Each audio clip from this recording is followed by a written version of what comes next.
Hello guys, আসসালামু আলাইকুম। সবাইকে আমার এই নতুন চ্যানেলের প্রথম ভিডিওতে অনেক অনেক স্বাগতম জানাচ্ছি। সুতরাং আপনারা হয়তো টাইটেল দেখে বুঝে ফেলেছেন আমি আজকে কি বিষয়ে কথা বলবো। আমি এর আগে একটু কথা বলতে চাই আপনাদের সাথে, যদি আপনাদের অনুমতি থাকে। আমি ওদিন হঠাৎ বসে আছি, আমি হঠাৎ করে আমার মাথায় আসলো যে আমার ভাইয়ের না এসএসসি পরীক্ষা সামনে, কিছুদিন পর হওয়ার কথা ছিল, তাই না? এটা আমার মাথায় আসলো। পরে আমি ভাবলাম যে পরীক্ষাটা হবে কিভাবে। আমরা যারা নর্মালি পড়েছি তারা 9-10 পড়ে এসএসসি তে বসেছি, এসএসসি পরীক্ষা দিয়ে ভালো করে পাশ করে কলেজে চলে গিয়েছি।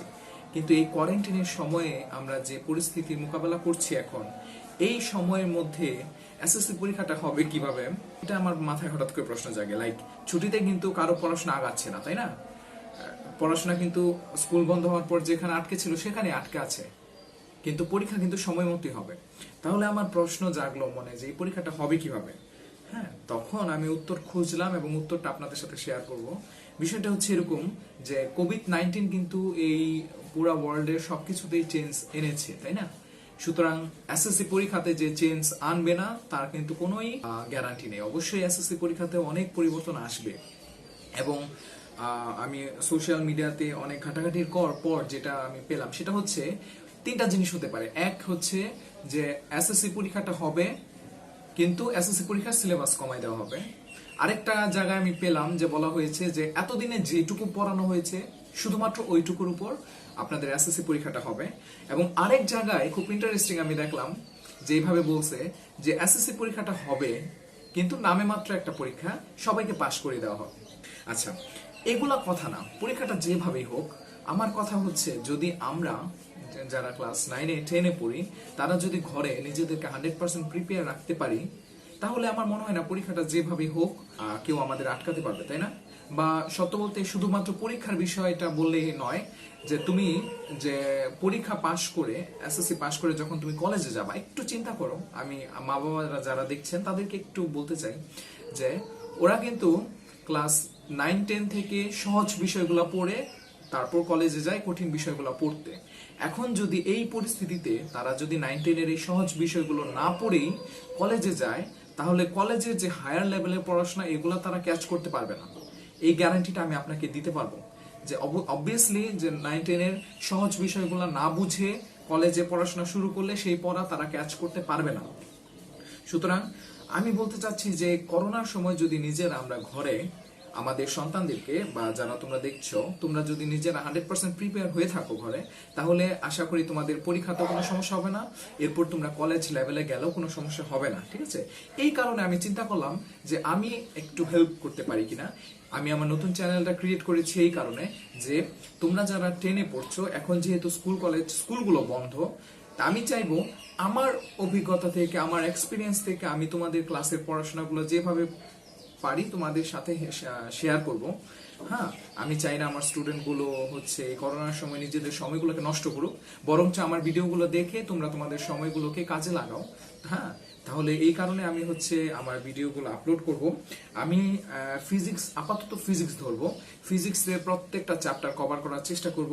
এবং যেহেতু একটা একটা করে আমি সবগুলা অধ্যায় হচ্ছে তোমাদের সাথে ডিসকাস করব, এবং চ্যাপ্টারগুলো একটু বড় হবে, এই কারণে তোমাদের ভিডিওগুলো হচ্ছে কয়েকটা পার্টে ভাগ করা থাকবে।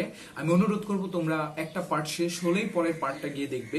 আর যেহেতু তোমরা এখনো ছোট, এই কারণে আমি ভিডিওটা বড় করতে চাইনি, এই কারণে পার্টে পার্টে ভাগ করে দিলাম যাতে তোমরা আগ্রহের সাথে এগুলো পড়তে পারো, ঠিক আছে? আর এই ভিডিওটা শেয়ার, আমি জানি আপনি যে দেখছেন আমার ভিডিওটা, এই ভিডিওটা হয়তো আপনার কোনো কাজে লাগবে না, কিন্তু দয়া করে শেয়ার করুন তাকে যে ক্লাস 10-এ পড়ে বা যে ক্লাস 9-এ পড়ে, একই পড়া, তাই তো? তাহলে আমি অনুরোধ করবো আপনাকে শেয়ার করুন তাকে যে ক্লাস 10-এ পড়ে, যে সামনে এসএসসি দিবে, সে যাতে ভালো করে পরীক্ষা দিতে পারে এবং সামনে কলেজে গিয়ে তাকে যাতে কোনো সমস্যার মোকাবেলা করতে না হয়। সুতরাং শেয়ার করুন তাদেরকে যারা ক্লাস 9-10-এ পড়ে।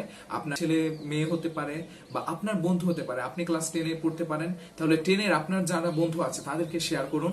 আমার কোচিং এর ছেলে পেলেদেরকে আমি অনুরোধ করব তোমরাও আমার এই ভিডিওটা থেকে যতটা পারো শিক্ষা নাও, এবং তোমাদের যারা বন্ধু বান্ধব আছে সবাইকে ভিডিওটা শেয়ার করে দিবে।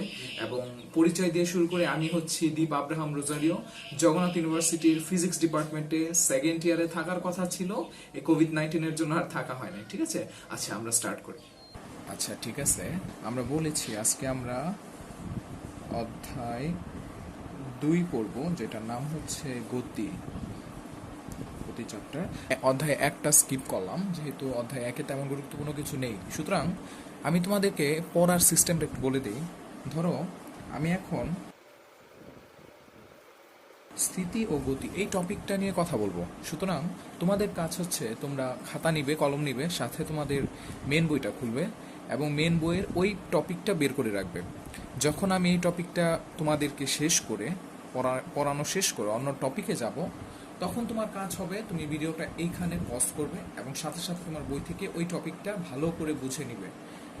অবভিয়াসলি আমি তোমাদেরকে একদম লাইন বাই লাইন সব কিছু পড়াবো না, শুধু ইম্পর্টেন্ট যেখানে তোমার ইম্পর্টেন্ট সবচেয়ে বেশি পার্টটা, যে সংজ্ঞাগুলো দরকার ওইভাবে আমি শুধু ওইগুলো পড়াবো। সুতরাং তোমার কাজ হচ্ছে বাকি সব কিছু বই থেকে পড়ে নেওয়া, ঠিক আছে?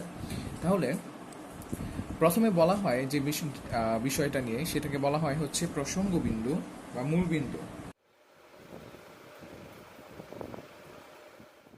মূলবিন্দু, আচ্ছা, এটাকে বলা হয় যে সংজ্ঞাটা এরকম যে এই মহাবিশ্বের কোনো কিছুর অবস্থান নির্দেশ করার জন্য আমরা একটি বস্তুকে স্থির ধরে নেই, এই বস্তুকে বলা হয় প্রসঙ্গবিন্দু বা মূলবিন্দু।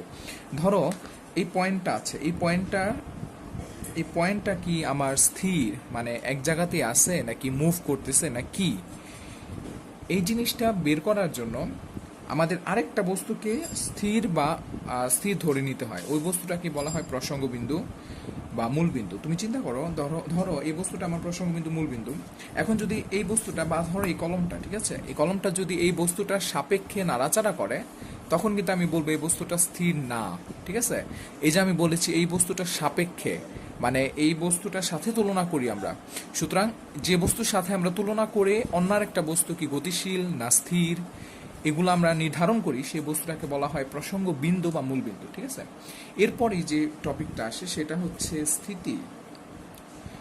তোমাদের দ্বিতীয় চ্যাপ্টারের শুরুটাই হচ্ছে স্থিতি দিয়ে, যেটা খুব ইম্পর্টেন্ট বুঝতে হবে।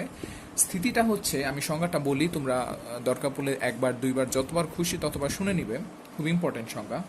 সময়ের পরিবর্তনের সাথে পারিপার্শ্বিকের সাপেক্ষে যখন কোনো বস্তুর অবস্থার পরিবর্তন ঘটে না, তখন সেই বস্তুকে স্থিতিশীল বা স্থির বস্তু বলে। দেখো এটা যদি আমি বলি যে এটা আমার প্রসঙ্গবিন্দু বা মূলবিন্দু, তাহলে এই বস্তুর সাপেক্ষে ধরো আমার এই কলমটা যদি এভাবে রাখি, এই বস্তুর সাপেক্ষে কিন্তু আমার এই কলমটার অবস্থানের কোনো পরিবর্তন হচ্ছে না। তুমি দেখো কলমটা কিন্তু কলমের জায়গাতেই আছে, অবস্থার কোনো পরিবর্তন হচ্ছে না এখন। সুতরাং এই বিন্দুটার সাপেক্ষে কিন্তু এই কলমটাকে আমি স্থির বস্তু বলবো বা স্থিতিশীল বস্তু বলবো, ঠিক আছে? তাহলে আবারও বলি, সময়ের পরিবর্তনের সাথে আমি কিন্তু একটা মোমেন্টের কথা বলছি না, সময়ের পরিবর্তনের সাথে পারিপার্শ্বিকের সাপেক্ষে, পারিপার্শ্বিক বলতে এখানে আশেপাশের কথা বলতেছে, হ্যাঁ, আশেপাশে ধরো এই বিন্দুটাই, এর সাপেক্ষে যদি এই বস্তুটার অবস্থানের পরিবর্তন না হয়, তাহলে সেটাকে বলবো স্থিতিশীল বা স্থির বস্তু। তাহলে একইভাবে আমি গতির সংজ্ঞাটাও দিতে পারি যে সময়ের সাথে পারিপার্শ্বিকের সাপেক্ষে যখন কোনো বস্তুর অবস্থানের পরিবর্তন ঘটে, তখন সেই বস্তুটাকে আমি কি বলবো? গতিশীল বস্তু বলবো। তুমি চিন্তা করে দেখো, এটা যদি আমার পারিপার্শ্বিক হয় বা আমার প্রসঙ্গবিন্দু বা মূলবিন্দু হয়, এই বিন্দুটার সাপেক্ষে এই কলমটার অবস্থানের পরিবর্তন হচ্ছে, দেখো সময়ের সাপেক্ষে, সময়ের সাথে সাথে, সময়ের পরিবর্তনের সাথে। দেখো এক সময় এটা এখানে ছিল, তখন এর মধ্যবর্তী দূরত্ব এইটুকু ছিল, এরপর এটা এখানে নিয়ে আসলাম, মধ্যবর্তী দূরত্ব কিন্তু বেড়ে গেল। অর্থাৎ সময়ের পরিবর্তনের সাথে এই পারিপার্শ্বিকের সাপেক্ষে কিন্তু এই বস্তুটার অবস্থার পরিবর্তন হচ্ছে। এই কারণে এই বস্তুটাকে আমি কি বলবো? এই বস্তুটাকে বলা হবে গতিশীল বস্তু, ঠিক আছে? এরপর একটা খুব ইম্পর্টেন্ট টপিক আসে যে পরম স্থিতি বা গতি, ঠিক আছে? ধরো এই কি বলে প্রসঙ্গ বিন্দু বা মূল বিন্দুটার সাপেক্ষে আমার এই কলমটা স্থির, তাই না? তাহলে আলটিমেটলি আমার মনে হচ্ছে যে এটা স্থিতিশীল বস্তু। কিন্তু ভালো করে চিন্তা করে দেখো তো, যে এই বিন্দুটা কিন্তু আমার এই খাতার উপর আছে, এই খাতাটা আমার টেবিলের উপর আছে, এই টেবিলটা আমার বাড়ির উপর, আর আমার বাড়িটা কিন্তু মূলত পৃথিবীর উপর, ঠিক আছে? পৃথিবীর যে ভূপৃষ্ঠ আছে তার উপর। পৃথিবী কিন্তু নিজে আবার সূর্যকে কেন্দ্র করে এভাবে ঘুরতেছে, তাই না? তাহলে পৃথিবী নিজেই গতিশীল। তাহলে তুমি কিভাবে আশা করো যে পৃথিবীর মধ্যেকার আমার বাসায় আমার এই টেবিলের উপর যে খাতার উপর যে আমার এই বিন্দুটাও গতিশীল না? এটা তুমি কিভাবে বুঝলা? তার মানে এই পৃথিবীর সবকিছুই কিন্তু গতিশীল, পৃথিবীটা নিজেই গতিশীল। তাহলে পৃথিবীর উপর আমরা যারা আছি আমরা সবাই গতিশীল। তাহলে আসলে কিন্তু এই বস্তুটা স্থিতিশীল না, আমার এই প্রসঙ্গ বিন্দুটা কিন্তু স্থিতিশীল না। ঠিক আছে? তাহলে এই কারণে আমরা যদি বলি এই প্রসঙ্গ বিন্দুটা সাপেক্ষে এই বিন্দুটা স্থির, তাহলে এই স্থিতিটাকে বলা হবে আপেক্ষিক স্থিতি। ধরুন আমি ধরে নিলাম আমার এই প্রসঙ্গ বিন্দুটা হচ্ছে স্থির, যদিও স্থির না, ঠিক আছে? তখন কিন্তু এর সাপেক্ষে এই বস্তুটা এই বিন্দুটা স্থির, ঠিক আছে? তাহলে এটাকে বলা হয় আপেক্ষিক স্থিতি। এখন এইভাবে বলে কথাটা যে প্রসঙ্গ বস্তুটি যদি পরম স্থিতিতে থাকে, পরম স্থিতি হচ্ছে মানে অ্যাকচুয়ালি সে যদি স্থির থাকে, এই কণাটা কিন্তু অ্যাকচুয়ালি স্থির না, ঠিক আছে? তাহলে ধরে নেই পৃথিবীতে নাই, আমার এই কণাটা অ্যাকচুয়ালি স্থির, তাহলে তখন আমি বলবো এই প্রসঙ্গ বিন্দুটা যদি পরম স্থিতিতে থাকে, তাহলে এই প্রসঙ্গ বিন্দুর সাপেক্ষে যে বস্তুটা স্থির থাকবে সেটাকে আমি পরম স্থিতি বলবো, পরম স্থিতিশীল বস্তু বলবো, ঠিক আছে? আবারও বলি, ধরে নাও এই বিন্দুটা পৃথিবীর উপর না, এই বিন্দুটা একদম অ্যাকচুয়াল স্থির, একদম অ্যাকচুয়ালি সে নাড়াচাড়া করছে না, একদম স্থির, ঠিক আছে? তখন কিন্তু এর সাপেক্ষে অন্য যে বস্তুটা স্থির ওই বস্তুটাকে আমি পরম স্থিতিশীল বস্তু বলবো, ঠিক আছে? আচ্ছা, তাহলে একইভাবে এই বস্তুটা যদি অ্যাকচুয়ালি স্থির থাকে, তাহলে এর সাপেক্ষে যে বস্তুটা গতিশীল সেই বস্তুটাকে আমি পরম গতিশীল বস্তু বলবো, ঠিক আছে? তাহলে এখানে দুইটা ইম্পর্টেন্ট কথা, পরম গতিশীল বা স্থিতিশীল এবং আপেক্ষিক গতিশীল স্থিতিশীল। তাহলে আমরা আমাদের আশেপাশে যা দেখি সবই হচ্ছে আপেক্ষিক। তাহলে এটা থেকে একটা খুব ইম্পর্টেন্ট লাইন আসে, লাইনটা হচ্ছে যে মহাবিশ্বের সকল স্থিতি আপেক্ষিক, সকল গতি আপেক্ষিক, কোনো গতি পরম নয় কোনো স্থিতি, ঠিক আছে? আমি লিখি বিষয়টা, না লেখার দরকার নেই, তোমরা ভালো করে বুঝো। বলছে যে এই মহাবিশ্বের সকল স্থিতি আপেক্ষিক হবে, কারণ আমি যে বস্তুটাকে প্রসঙ্গ বিন্দু ধরে নেই, যার সাপেক্ষে আমি অন্য বস্তুটা কি গতিশীল না স্থিতিশীল তুলনা করি, ওই বস্তুটা নিজেই কিন্তু আপেক্ষিকভাবে স্থির, ঠিক আছে? এই বস্তুটা কিন্তু পরম স্থিতিশীল বস্তু না, ঠিক আছে? যেহেতু এটা পৃথিবীর উপর আছে এবং পৃথিবী মুভ করতেছে, সুতরাং এই বস্তুটা কিন্তু পরম স্থিতিশীল বস্তু না, আপেক্ষিক। সুতরাং আপেক্ষিক প্রসঙ্গ বিন্দু সাপেক্ষে যখন আমি তুলনা করে বস্তুটা যদি স্থিতিশীল হয় গতিশীল হয় যাই হোক না কেন, ওগুলাকে আমি আপেক্ষিক বলবো, পরম বলবো না। সুতরাং লাইনটা হচ্ছে এরকম, এই মহাবিশ্বের সকল স্থিতি আপেক্ষিক। দেখো মহাবিশ্বের সবকিছুই নাড়াচাড়া করতেছে, মুভ করতেছে, তাহলে আমার কিন্তু পরম মূলবিন্দু বা প্রসঙ্গ বিন্দু বলতে কিছু নাই। আমি যেটাকে প্রসঙ্গ বিন্দু ধরে নেই, ঠিক আছে, ওইটাই কিন্তু আসলে আপেক্ষিক, পরম না, ঠিক আছে? তাহলে লাইনটা হচ্ছে এরকম, এই মহাবিশ্বের সকল স্থিতি আপেক্ষিক, সকল গতি আপেক্ষিক, কোনো গতি পরম নয় কোনো স্থিতি। খুব ইম্পর্টেন্ট এই লাইনটা, এটা খতে আসে অনেক সময় যে ব্যাখ্যা করো, বা এই জিনিসটা ভালো করে বুঝতে হয়, ঠিক আছে? আচ্ছা, এরপরে যে টপিকটা নিয়ে আমি কথা বলবো সেটা হচ্ছে হ্যাঁ, বিভিন্ন প্রকার গতি। আমরা মাত্রই দেখলাম গতির সংজ্ঞা, সময়ের পরিবর্তনের সাথে পারিপার্শ্বিকের সাপেক্ষে যখন কোনো একটা বস্তুর অবস্থানের পরিবর্তন ঘটে তখন সেই বস্তুটাকে গতিশীল বস্তু বলে, আর বস্তুর ওই অবস্থাকে আমরা গতি বলি, ঠিক আছে? তাহলে গতি হচ্ছে বেশ কয়েক প্রকার, আমরা একটা একটা করে দেখব। প্রথমটা হচ্ছে রৈখিক গতি, ঠিক আছে? সংজ্ঞাটা আমি পড়লি, তোমরা দরকার পড়লে 2-3 বার শুনে নিও। যে কোনো বস্তু যদি একটি সরল রেখা বরাবর গতিশীল হয়, চিন্তা করো একটা সোজা রাস্তা, এই সোজা রাস্তার উপর যদি আমি একটা গাড়ি আঁকার চেষ্টা করি, গাড়িটা এভাবে যাচ্ছে, ঠিক আছে? তাহলে ধরো যে কোনো বস্তু যদি একটি সরল রেখা বরাবর গতিশীল হয়, অর্থাৎ কোনো বস্তুর গতি যদি একটি সরল রেখার উপর সীমাবদ্ধ থাকে, এই গাড়িটা কিন্তু এখান থেকে এভাবে যাবে, এভাবে এদিকেই যাবে, ঠিক আছে? সোজা পথ বরাবরই যাবে, এদিক ওদিক যাবে না। তাহলে এই টাইপের যে গতিটা সেটাকে আমি বলবো রৈখিক গতি, ঠিক আছে?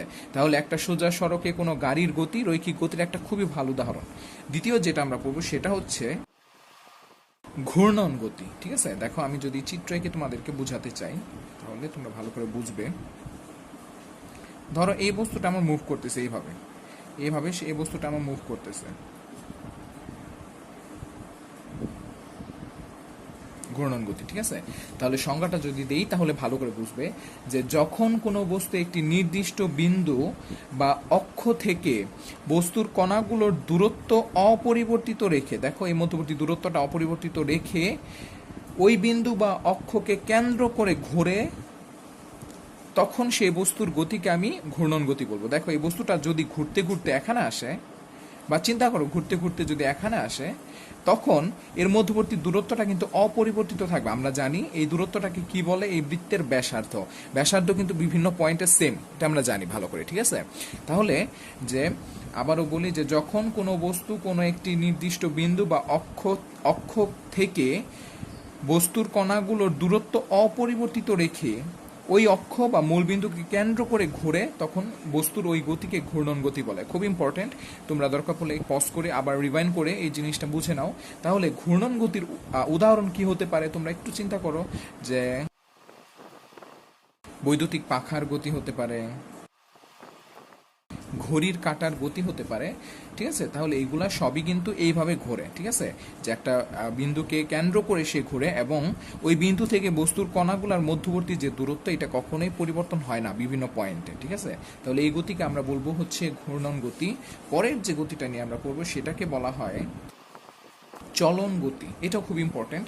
আমি একটা উদাহরণ দিই এবং উদাহরণ দিয়ে তোমাদেরকে বোঝানোর চেষ্টা করি, তাহলে তোমরা ভালো বুঝবে। আমি একটা বই আঁকার চেষ্টা করতেছি। ধরো এটা আমার একটা বই।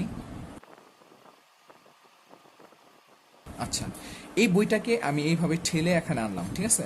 আচ্ছা, এই উদাহরণের সাথে আমরা আমাদের এই সংজ্ঞাটা পড়ার চেষ্টা করব, বোঝার চেষ্টা করব। দেখো, কোনো বস্তু যদি এমনভাবে চলতে থাকে, কোনো একটা বস্তু যদি এমনভাবে চলতে থাকে যাতে বস্তুর সকল কণা একই সময়ে একই দূরত্ব অতিক্রম করে, তখন সেই গতিকে আমি চলন গতি বলবো। দেখো, যদি একখানা বইকে আমি ঘুরতে না দিয়ে, বইটা এদিক ওদিক ঘুরতে না দিয়ে যদি একখানা বইকে ঠেলে টেবিলের এক প্রান্ত থেকে অন্য প্রান্তে নিয়ে যাই, তখন এটা চলন গতির উদাহরণ হবে। কিভাবে? দেখো, যে বইয়ের প্রত্যেকটা কণা কিন্তু সমান সময় সমান দূরত্ব অতিক্রম করছে। দেখো, এই কণাটার কথা যদি চিন্তা করি, এই কিন্তু এখান থেকে এখানে আসছে, তাই না? তাহলে মধ্যবর্তী দূরত্বটা হচ্ছে এই যে এইটুকু।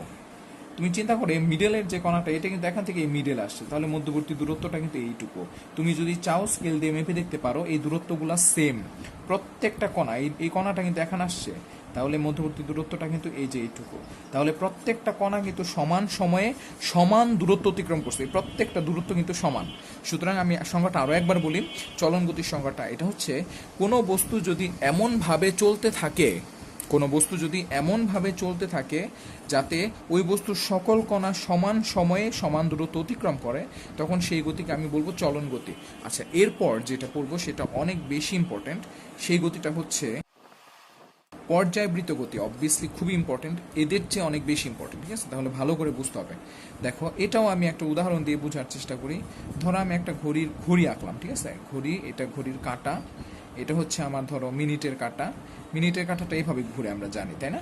এইভাবে ঘুরে, এইভাবে ঘুরে। আচ্ছা, এবার আমি সংজ্ঞাটা দিই এবং সংজ্ঞার সাথে মিলানোর চেষ্টা করো, যে কোনো গতিশীল বস্তু কণার গতি যদি এমন হয় এটি এর গতিপথের কোনো নির্দিষ্ট বিন্দুকে, ধরো এই বিন্দুটাকে, নির্দিষ্ট বিন্দুকে নির্দিষ্ট সময় পর পর একই দিক থেকে অতিক্রম করে, তবে সেই গতিকে পর্যায়বৃত্ত গতি বলে। এবার ঘড়ির কাঁটার সাথে মিলাই দেখি আমরা সংজ্ঞাটা।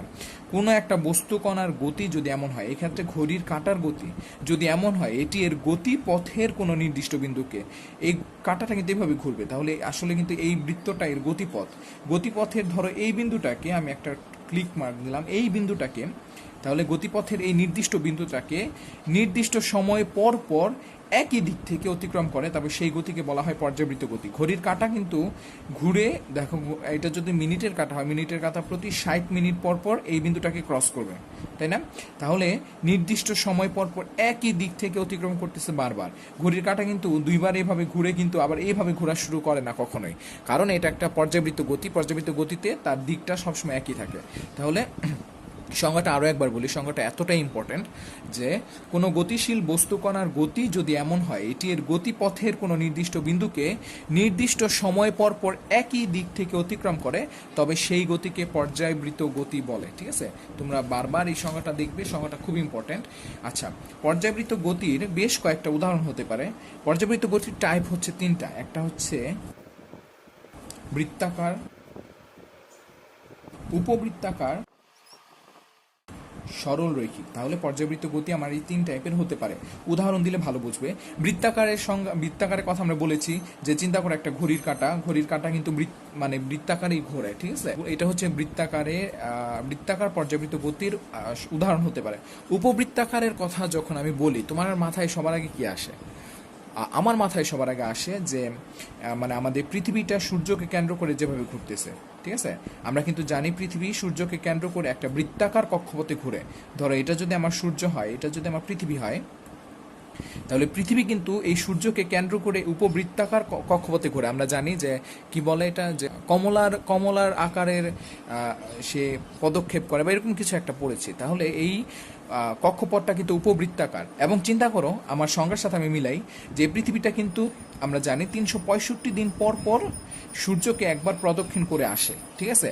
কখনো কিন্তু 366 দিন হয় না বা 370 দিন হয় না, সবসময় এই সময়টা নির্দিষ্ট।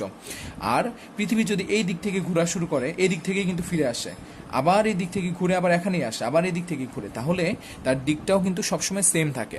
সুতরাং সংজ্ঞাটা এখানে আরও একবার রিভাইজ দিই আমরা, যে কোনো বস্তুকণার গতি যদি এমন হয় এটি এর গতিপথের কোনো নির্দিষ্ট বিন্দুকে, ধরে নাও এই বিন্দুটাকে, নির্দিষ্ট বিন্দুকে নির্দিষ্ট সময় পর পর, এই ক্ষেত্রে 365 দিন নির্দিষ্ট সময় পর পর একই দিক থেকে অতিক্রম করে, তবে সেই গতিকে পর্যায়বৃত্ত গতি বলে। তাহলে সূর্যের চারিপাশে পৃথিবীর গতি কিন্তু অবভিয়াসলি একটা পর্যায়বৃত্ত গতি, এবং এই গতিটা একটা বিশেষ টাইপ, এটা হচ্ছে উপবৃত্তাকার, ঠিক আছে? আচ্ছা, সরল রেখিকার কথা যদি বলি, তাহলে আমার মনে আসে সবার আগে যে আমরা দেখি না টিভিতে আমাদের যে তেলের অ্যাডভার্টাইজমেন্ট যে দেয় অ্যাডভার্টাইজ, সেটার মধ্যে এরকম দেখায় পিস্টনটা এভাবে নাড়াচাড়া করতেছে, তাই না? এটা দেখেছ তোমরা, যে কি বলে বাম্প বা পেট্রোল ইঞ্জিনের যে সিলিন্ডারের মধ্যে, এই পেট্রোল ইঞ্জিনের এই সিলিন্ডারের ভেতরে যে আমার পিস্টনের গতিটা, হ্যাঁ, এটা কিন্তু এইভাবে একবার পিছনে যায়, এবার পিছন থেকে আবার সামনে আসে, এইভাবে মুভ করে। তাহলে এই পিস্টনের গতিটা কিন্তু সরল রৈখিক পর্যায়বৃত্ত গতির একটা উদাহরণ। তুমি দেখো পিস্টনটা কিন্তু একটা নির্দিষ্ট সময় পর এইভাবে যায়, আবার এখানে ফিরে আসে, এইভাবে যায়, এখানে ফিরে আসে, ঠিক আছে? তাহলে এটা কিন্তু সরল রৈখিক, এটা কিন্তু বৃত্তাকার না, উপবৃত্তাকার না, এটা সরল রৈখিক। সুতরাং এই উদাহরণগুলো খুব ইম্পর্টেন্ট, এই উদাহরণগুলো পরীক্ষায় মাঝে মধ্যে আসে, তোমাদেরকে প্রশ্ন করা হয় যে উপবৃত্তাকার পর্যায়বৃত্ত গতির একটা উদাহরণ দাও বা এই টাইপের কিছু একটা, ঠিক আছে? আচ্ছা, এবার আমি বলেছি যে পর্যায়বৃত্ত গতিটা হচ্ছে এরকম, যে একটা বস্তু একটা নির্দিষ্ট বিন্দুকে নির্দিষ্ট সময় পর অতিক্রম করে, এই সময়টাকে বলা হয় পর্যায়কাল। খুব ইম্পর্টেন্ট এই পর্যায়কালের সংজ্ঞাটা তাহলে এরকম, যে পর্যায়বৃত্ত গতি সম্পন্ন কোনো একটা কণা যে নির্দিষ্ট সময় পর পর নির্দিষ্ট বিন্দুকে নির্দিষ্ট দিক থেকে অতিক্রম করে। তোমাকে প্রত্যেকটা কথা বলে দিতে হবে, একটা হচ্ছে নির্দিষ্ট সময় পর পর নির্দিষ্ট দিক থেকে নির্দিষ্ট বিন্দুকে অতিক্রম করে, ঠিক আছে? ওই সময়টাকে বলা হয় পর্যায়কাল, ঠিক আছে? পর্যায়কালকে আমরা টি দিয়ে প্রকাশ করি। তোমাদের পর্যায়বৃত্ত গতির পর্যায়কাল এই বিষয়গুলো কিন্তু তরঙ্গ চ্যাপ্টারে খুবই ইম্পর্টেন্ট, সুতরাং তোমাদেরকে ভালো করে বুঝে দিতে হবে এখান থেকে। আচ্ছা, তাহলে পর্যায়কাল থেকে আরেকটা টপিক আসে, সেটাকে বলা হয় স্পন্দন গতি। খুবই ইম্পর্টেন্ট স্পন্দন গতিটা, এটাও এক প্রকার পর্যায়কাল, কিন্তু এটার একটু স্পেশাল। দেখো আমি সংজ্ঞাটা আগে বলি, তারপর তুমি বুঝবে। আচ্ছা, একটা উদাহরণ দিই, তাহলে সাথে সাথে তোমরা বুঝে ফেলো। এটা কি বলো তো? এটা একটা দোলনা, ঠিক আছে? বা বইয়ের ভাষায় যেটাকে দোলক বলে, ঠিক আছে? এবার উদাহরণটা সংজ্ঞাটা দিই। সংজ্ঞাটা হচ্ছে এরকম, পর্যায়বৃত্ত গতি সম্পূর্ণ কোনো বস্তু, ভালো করে শোনো, পর্যায়বৃত্ত গতি সম্পূর্ণ কোনো বস্তু যদি পর্যায়কালের অর্ধেক সময় যেদিকে যায়, দেখো এই বস্তুটা কিন্তু ঘুরে এখানে আসে অর্ধেক সময়, তাহলে অর্ধেক সময়ে যেদিকে যায় বাকি অর্ধেক সময় কিন্তু তার বিপরীত দিকে যায়। তাহলে পর্যায়বৃত্ত গতি সম্পন্ন কোনো বস্তু যদি পর্যায়কালের অর্ধেক সময় যেদিকে যায় বাকি অর্ধেক সময় যদি তার বিপরীত দিকে যায়, তাহলে সেই গতিকে বলা হয় স্পন্দন গতি। তাহলে স্পন্দন গতি কিন্তু এক প্রকার পর্যায়বৃত্ত গতি, কিন্তু একটু স্পেশাল, কারণ তার পর্যায়কালের অর্ধেক সময় সে যেদিকে যায় বাকি অর্ধেক সময় কিন্তু তার বিপরীত দিকে যায়, ঠিক আছে? তাহলে দোলনার গতিটা একটা স্পন্দন গতির উদাহরণ। আরেকটা হতে পারে গিটারের তার, ঠিক আছে? গিটারের তারকে যখন আমি এভাবে নাড়া দিই, ওটা কিন্তু এইভাবে কম্পন সৃষ্টি করে, তাই না? একবার এইদিকে আসে, একবার এদিকে যায়, এদিকে যায়, ঠিক আছে? ভালো করে চিন্তা করে দেখো, এখান থেকে কিন্তু সে একবার ওইদিকে যায়, তারপর আবার ওইখান থেকে একবার এখানে আসে। তাহলে সংজ্ঞাটা মিলাও, যে পর্যায়বৃত্ত গতি সম্পূর্ণ কোনো কণা তার পর্যায়কালের অর্ধেক সময় যেদিকে যায় বাকি অর্ধেক সময় কিন্তু তার বিপরীত দিকে যায়, ঠিক আছে? তাহলে এইটাও কিন্তু একটা স্পন্দন গতির উদাহরণ। তাহলে একটা জিনিস বুঝলাম, যে এই কণাটার তার অর্ধেক পথ যেতে কিন্তু ঠিক অর্ধেকটা সময় লাগে। তাহলে স্পন্দন গতির এইটুকু যেতে কিন্তু তার T/2 সময় লাগছে, ঠিক আছে? এবং এইটুকু ফিরে আসতে তার T/2 সময় লাগছে। এটা ইম্পর্টেন্ট, এটা সামনে তোমাদের বিভিন্ন অঙ্কে লাগবে, ঠিক আছে? তো এইটাই হচ্ছে আমার এই 4 প্রকার গতি, এই গতির সংজ্ঞাগুলো, এই গতির উদাহরণগুলো পরীক্ষায় মাঝে মধ্যেই আসে এবং ভালো করে বুঝতে হবে তোমাদের, ঠিক আছে? আচ্ছা, এরপর এখন আমরা নতুন টপিক পড়বো, সুতরাং তোমাদের কাজ হচ্ছে তোমরা ভিডিওটা এখানে পজ করবে এবং আগের যে টপিকটা ভালো করে বই থেকে পড়ে নিবে, ঠিক আছে? এখনকার টপিকটা হচ্ছে স্কেলার ও ভেক্টর রাশি। আমি জানি তোমরা রাশি মানে কি বুঝো কিনা। রাশির সংজ্ঞাটা হচ্ছে এই ভৌত জগতে যা কিছু পরিমাণ করা যায় তাকে রাশি বলে, ঠিক আছে? যে জিনিসটা আমি পরিমাণ করতে পারবো এই ভৌত জগতের, এই ইউনিভার্সের, তাকে আমি রাশি বলবো। যেমন কি হইতে পারে, তুমি চিন্তা করো যে বলা যায় একটা বেঞ্চের দৈর্ঘ্য 1.5 মিটার, বা এই কলমটার ওজন হচ্ছে ধরো 30 গ্রাম, ঠিক আছে? এই মহাবিশ্বের যে কোনো বস্তুকে যদি আমি পরিমাণ করতে পারি সেটাকে রাশি বলা হবে, ঠিক আছে? তাহলে রাশি কিন্তু দুই প্রকার, একটা হচ্ছে স্কেলার রাশি, একটা হচ্ছে ভেক্টর রাশি। আমি যদি স্কেলার রাশি নিয়ে কথা বলি তাহলে সংজ্ঞাটা হবে এরকম যে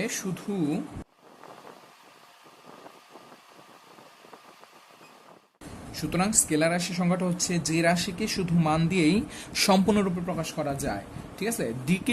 দিক নির্দেশের কোনো প্রয়োজন পড়ে না, সেই রাশিকে কি বলা হয়? স্কেলার রাশি। আরেকটা নাম দেওয়া হয় এটাকে বলা হয় অদিক রাশি, যার দিক নেই, ঠিক আছে? তাকে অদিক রাশি। তাহলে সংজ্ঞাটা আরো একবার পড়ো, যে ভৌত রাশিকে শুধু মান দিয়েই সম্পূর্ণরূপে প্রকাশ করা যায়, দিক নির্দেশের কোনো প্রয়োজন পড়ে না, সেই রাশিকে বলা হয় স্কেলার রাশি। তুমি চিন্তা করো, আমি যদি দৈর্ঘ্যর কথা বলি, দৈর্ঘ্য, এই কলমটার দৈর্ঘ্য ধরো 1.5 মিটার ধরে নাও সাপোজ, তাহলে আমি কিন্তু 1.5 মিটার বললে এই কলমটার দৈর্ঘ্য সম্পূর্ণরূপে প্রকাশ করা হয়, আমার দিকের কোনো প্রয়োজন আছে এখানে? নাই, ঠিক আছে? তাহলে দৈর্ঘ্য কিন্তু একটা স্কেলার রাশি। তাহলে এরপর হয় ভর, ধরো আমার ভর আমি যদি বলে দিই, এরপর আমার দিকের প্রয়োজন পড়ে না, তাহলে দৈর্ঘ্য, ভর, দ্রুতি, তোমরা চাইলে লিখতে পারো দৈর্ঘ্য, ভর, দ্রুতি, কাজ, শক্তি, সময়, তাপমাত্রা, এগুলো সবই কিন্তু স্কেলার রাশি, শুধুমাত্র মান দিয়ে এদেরকে প্রকাশ করা যায়, দিকের কোনো প্রয়োজন পড়ে না। এরপর যার কথা বলবো সেটা হচ্ছে আমার ভেক্টর রাশি, ঠিক আছে? ভেক্টর রাশি বা এটাকে অনেক সময় বলা হয় দিক রাশি। তাহলে তোমরা ধরেই ফেলেছো এই রাশিকে রাশির দিক প্রয়োজন। তাহলে সংজ্ঞাটা দিই, সংজ্ঞাটা হচ্ছে এরকম যে